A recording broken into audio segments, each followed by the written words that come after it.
Okay guys, I'm putting together a quick video on how to set up your pee trays and what I recommend to use for your trays. So this is the one off of Amazon, which is the link I sent you. These are the pads from Costco, but you can do however you want. You're only gonna have one puppy, so it's your choice. You can do it like this, where it has a little bit of, like it'll have a little bit of hangover. I don't like to do that. I like to flip mine like this, so each pad will actually be, each tray, every time I do it, I have to do two.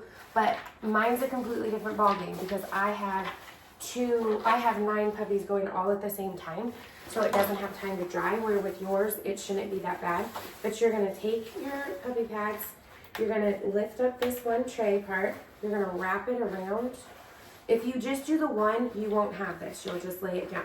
But for me, like I said, I do the double so I don't have to change it as often, and it just makes sure it gets everything, because you don't want it to be like pulling underneath the pad part, because then that's where the smell comes from, so you don't want that. And then you take the grass, and I just put it right on top, and I've washed mine a few times so you can tell it's like, because I lay it out in the sun to dry. And then these are your best friend. You must have these, because this keeps them from running away with the puppy pad, which is so annoying. And then I just do every corner, and I do the corners like this, like in the center, so it does, whoops, so that it does both sides, like that.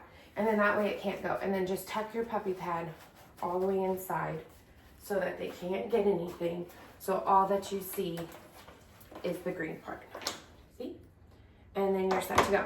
And then you have your potty tray. You do not want to change it that often, because the more that you change it, the less of their smell that they can have. I'm not saying let it get gross, but you don't want to change it like 3 times a day. You're going to change it like every other day. And then, let's see. I don't know how else to do it, but I go like this. And then I recommend these wire cages. This is what they're used to. You can make it into a circle pen. You can make it smaller as you need it to be. But what's nice about this is you can take it with you when you travel. You can be able to set it up. They're always used to it. You could put it in your laundry room, make a little pen for them. You could put it beside your bed, make a little pen for them. And that way they can still see you, be with you.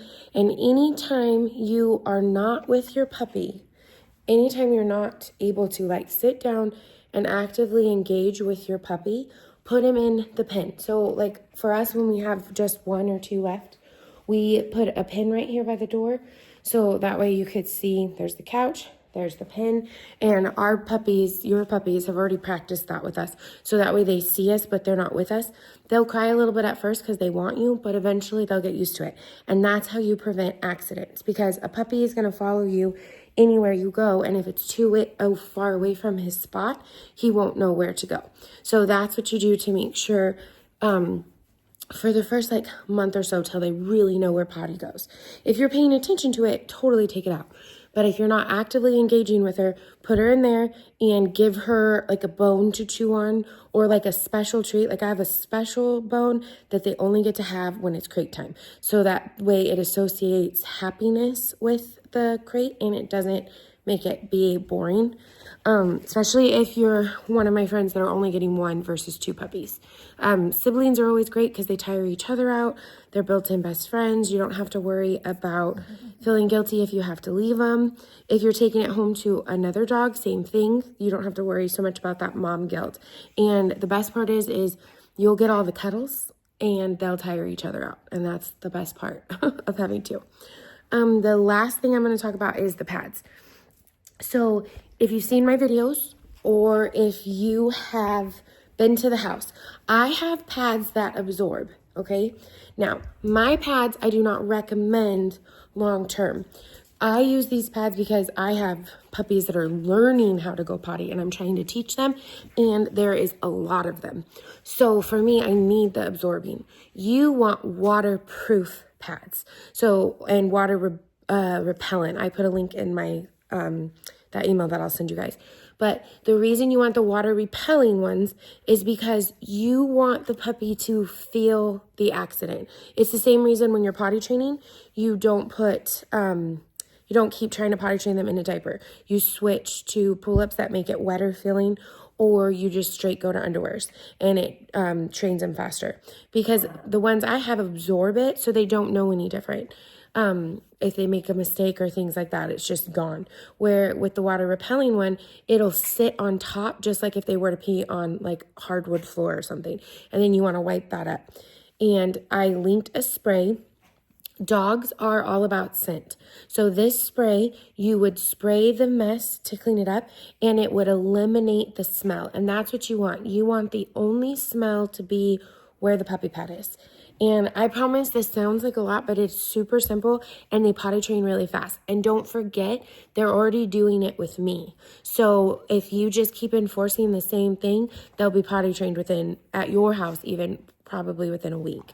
And it just makes life so much easier. This is not going to be popular, but I don't get up in the middle of the night with them. I put them in a pen that I was talking about with a potty pad in the corner, and they use that. And then eventually, when their bladders are strong enough, they will sleep through the night without having accidents. None of our dogs have accidents during the night, or in the house at all. And when they're babies, they physically can't handle it. And the one part it's just like a baby. When you potty train a baby too soon, you're the one potty trained, not the baby. You're taking it every 30 minutes, things like that. When your puppy's out and about, that's what you have to do. But at night, I say get your sleep, ladies. I would just put my puppy in the little pen with the grass pad right next to it, because it's still learning I only pee on the grass pad. So wherever the grass pad is, that's where I go. And then eventually, about 6 months, they should be able to start holding it completely through the night with no accidents. But that way you don't have to worry about sleepless nights. And the one thing about getting up in the middle of the night with your puppy is that it wants to play with you, and it associates, oh, I want to play with you. And they tell you, don't talk to it, don't talk to it. It's true, don't talk to it.